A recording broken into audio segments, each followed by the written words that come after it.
Hello बच्चों, चलिए solve करते हैं question. In a mixture of A and B, the mole fraction of the component A in vapor phase is x1 and the mole fraction of component A in liquid mixture is x2. Vapour pressure यहाँ पे दिया गया है P naught A and P naught B. Then the total vapour pressure of the liquid mixture. देखिए अब हम consider कर रहे हैं एक्चुअली मोल फ्रैक्शन. ठीक है, तो अगर हम मोल फ्रैक्शन लेते हैं ऑफ A, तो इन वेपर फेज अगर हम बोलते हैं तो दिया गया है एज x1. ठीक है, तो उसको कंसिडर कर लेते हैं तो ये हो जाता है P equal to P naught A x1. इसी तरह से लिक्विड में भी कंसिडर करें x2. तो अगर हम कंसिडर कर लेते हैं mole fraction of A in liquid, तो वो दिया गया है as x2.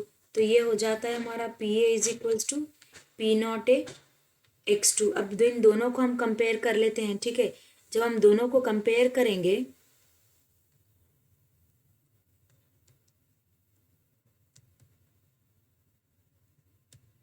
So from both equation, correct, therefore हो जाता है, हम ले लेते हैं इसे P नॉट ए हो जाता है हमारा equal to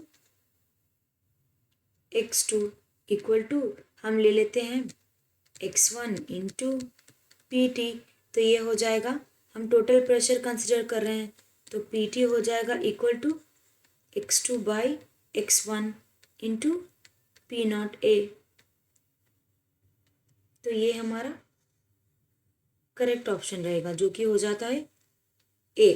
so therefore A is the correct answer.